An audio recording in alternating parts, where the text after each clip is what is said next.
प्रस्तुत काव्यांश नरोत्तम दास जी द्वारा रचित काव्य सुदामा चरित से लिया गया है। इस काव्य में नरोत्तम दास जी ने कृष्ण और सुदामा के मिलन, सुदामा की दयनीय दशा व श्री कृष्ण की उदारता का वर्णन किया है। चूंकि पद छंदयुक्त है, इसे गाकर पढ़ा जाना चाहिए। एक पद आदर्श वाचन के अंतर्गत मैं गा रही हूँ। शेष पदों को भी आप सभी इसी तरह गाकर पढ़ने का अभ्यास करेंगे। शीस पगाना जगा तन में, प्रभु जाने को आही बसे के ही ग्रामा। धोती फटी सी लाठी दुपटी, अरु पाय उपान को नहीं सामा।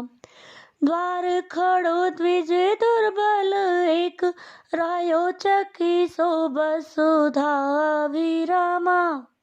पूछत दीन दयाल को धाम, बतावत आपनो नाम सुदामा। जब सुदामा अपने बचपन के मित्र श्री कृष्ण के महल के सामने पहुंचे, तब द्वारपाल ने श्री कृष्ण को सूचित करते हुए कहा कि शीस पगा न, अर्थात सिर पर न पगड़ी है, न झगा तन में और न ही बदन या शरीर पर कोई कुर्ता ही पहना है। जाने को अर्थात पता नहीं, आहे बसे के ही ग्रामा अर्थात किस गांव से चलकर यहाँ आया है। धोती फटी हुई धोती पहने, लटी दुपटी और गमछा लटी यानी लटकाए हुए है। अरु और पाय पैरों में उपान है अर्थात जूते आदि भी नहीं पहने हैं। द्वारपाल कहता है कि द्वार पर एक दुर्बल कमजोर ब्राह्मण खड़ा है। द्वार खड़ो द्विज दुर्बल एक, जो रयो चकिसो वसुधा अभिरामा, जो पृथ्वी और आपके सुंदर महल को आश्चर्यचकित होकर देख रहा है, अर्थात द्वारिका नगरी के सौंदर्य को देखकर आश्चर्य कर रहा है। वह दीनदयाल अर्थात हे श्री कृष्ण, आपका निवास स्थान पूछ रहा है। बतावत आपनो नाम सुदामा, और स्वयं का नाम सुदामा बता रहा है। कृष्ण सुदामा का नाम सुनते ही दौड़ते हुए बाहर आए तथा सुदामा को बेहाल दयनीय अवस्था में देखा। ऐसे बेहाल बिबाइन सो, पग कंटक जाल लगे पुनि जोई। बिबाइन यानी फटी एड़ियों से युक्त पैर से कंटक जाल अर्थात ढेरों कांटे लगे पुनि जोए, खोजने लगे। सुदामा के पैरों से श्री कृष्ण कांटे खोजकर निकालने लगे। हाय! अत्यंत दुखी होते हुए श्री कृष्ण अपने परम मित्र सुदामा से बोले, महादुख पायो सखा। हे सखा, हे मित्र, तुमने बड़ा ही दुख पाया है। तुम आए इते न किते दिन खोए। तुम इतने दिनों से यहाँ क्यों नहीं आए? कितने दिन तुमने व्यर्थ गवा दिए, अर्थात तुमने इतने दिन व्यर्थ ही गवाए, यहाँ क्यों नहीं आए? देखी सुदामा की दीन दशा। इस प्रकार सुदामा की अत्यंत दयनीय दशा देखकर करुणा करके करुणानिधि रोए, अर्थात सहानुभूति दया करते हुए करुणानिधि यानी श्री कृष्ण जो कि दया के सागर है, उनकी आंखों से लगातार आंसू बहने लगे। पानी परात को हाथ छुयो नहीं, नैनन के जल सो पग धोए। श्री कृष्ण ने सुदामा के सत्कार हेतु पैर धोने के लिए मंगाई परात को हाथ नहीं लगाया जिसमें जल भरा था, बल्कि अपने आंसुओं से ही पैर धो डाले, यानी इतने अधिक अश्रु बहे कि जल की आवश्यकता ही नहीं पड़ी। यहाँ श्री कृष्ण के दुख को बहुत अधिक बताने के कारण बड़ा चढ़ाकर वर्णन किया है। यहाँ अतिशयोक्ति अलंकार है। कछु भाभी हमको दियो, सो तुम काहे ना देत। श्री कृष्ण ने सुदामा से कहा कि मेरी भाभी ने जो मेरे लिए कुछ भेजा है, वह तुम मुझे क्यों नहीं दे रहे हो? चापी पोटरी काख में रहे कहो के ही हेतु। मेरे लिए लाई पोटली को बगल में क्यों, किस लिए छुपा रहे हो, जरा बताओ। श्री कृष्ण सुदामा पर व्यंग करते हुए बचपन की घटना का हवाला यानी उदाहरण देते हुए कहते हैं कि आगे चना गुरु मातु दयते, लय तुम चाबी हमें नहीं दीने। चाबी यानी चबेना, कि आगे यानी पहले बचपन में गुरु माँ द्वारा दिए गए चने मुझे यानी श्री कृष्ण को न देकर खुद ही सुदामा ने खा लिए थे, वैसे ही वह अब भी उन्हें भाभी द्वारा भेजा गया उपहार नहीं दे रहे हैं।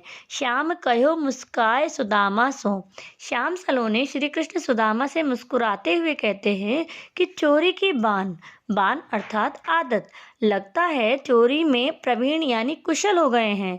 पोटरी काखों में चापी रहे तुम। भाभी द्वारा दी गई उपहार की पोटली को बगल में चापी यानी छिपा रहे हो। खोलत नाहि सुधा रस भीने, और सुगंधित अमृत की खुशबू से युक्त पोटली खोल नहीं रहे हो।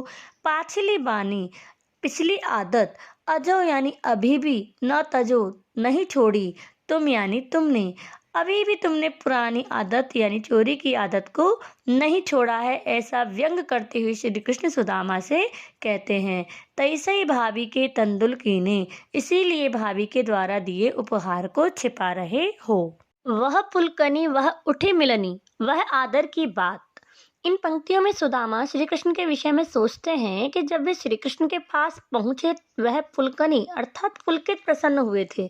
वह उठे मिलनी, वे उठकर गले मिले थे। वह आदर की बात, और सुदामा को बहुत आदर सत्कार दिया था। तो क्या वह दिखावटी था? वह पटवनी गोपाल की कछु न जानी जात। पटवनी यानी भेजना। सुदामा को कुछ समझ नहीं आ रहा था कि इतना सब करने के बाद भी श्री कृष्ण ने उन्हें इस तरह खाली हाथ भेज दिया।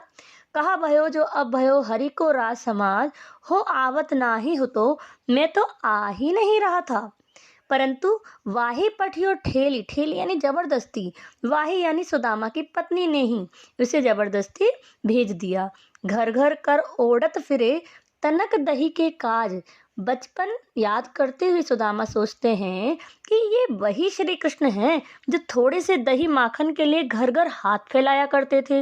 भला वह उन्हें क्या देंगे? सुदामा तो पहले से ही माखन चोर श्री कृष्ण को जानते थे, परंतु उनकी पत्नी ने ही उन्हें जिद कर श्री कृष्ण के पास भेज दिया था। अब कहियो समझाए के बहुधन धरे सकेली। सुदामा बहुत नाराज थे, अतः सोच रहे थे कि अब जाकर अपनी पत्नी से कहेंगे कि बहुत धन मिल गया है, अब इसे संभाल कर रखो। सकेली अर्थात संग्रह करना।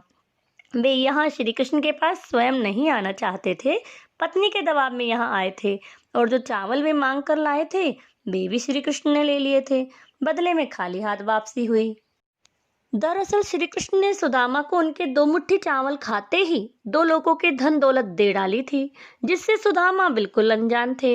वैसो ही राज समाज बने, गजबाजी घने मन संभ्रम छायो। सुदामा जब अपने गांव पहुंचे तो वहां द्वारका जैसा ही राज समाज यानी ठाट बाट हो गया। गजबाजी यानी हाथी घोड़े भी थे। घने मन संभ्रम छायो, इससे सुदामा के मन में भ्रम छा गया। कैधों पर्यो कहूँ मार्ग भूली, कि फेरी के मैं अब द्वारका आयो। शायद वे रास्ता भूल गए हैं, या वे भूल कर फिर से द्वारिका लौट आए हैं। भवन अर्थात भवन, बिलोकी वे देख कर को मन लोचत। सुदामा के मन में उन भवनों को देखने का लालच आ रहा था, क्योंकि वे बड़े भव्य थे। अब सोचत ही सब गांव मझायो, और इसलिए सोचते हुए वे गांव के बीच में चले गए। मझायो बीच में। पूछत पाड़े फिरे सब सो पर। वहां सुदामा ने सभी से अपनी झोपड़ी के बारे में पूछा। झोपड़ी को कहूँ खोज न पायो, परंतु वे अपनी झोपड़ी को कहीं खोज नहीं पाए। वास्तविकता यह थी कि श्री कृष्ण ने अपने मित्र सुदामा की बिना बताए ही सहायता कर दी थी। श्री कृष्ण की कृपा से उनकी झोपड़ी के स्थान पर भव्य महल दिखाई दे रहे थे। पूरा गांव द्वारिका नगरी जैसे ठाटबाट से युक्त हो गया था, जिससे सुदामा भ्रमित हो रहे थे। कई वह टूटी सी छानी हती। कहाँ तो सुदामा के पास टूटे फूटे घास फूस की झोपड़ी थी, छान थी। कहाँ कंचन के अब धाम सुहावत, कहाँ अब कंचन यानी सोने के महल सुशोभित हो रहे थे। के पग में पनही न हती, कहाँ पैरों में जूतियां तक नहीं हुआ करती थी। कहले गजराजहु ठाड़े महावत, और अब कहाँ उनके महल के द्वार पर महावत के साथ हाथी सवारी के साधन के रूप में स्थित है। भूमि कठोर पर रात कटे, पहले कठोर धरती पर रात काटनी पड़ती थी। कह कोमल सेज पे नींद न आवत, और अब सुकोमल बिस्तरों पर भी नींद नहीं आ रही है।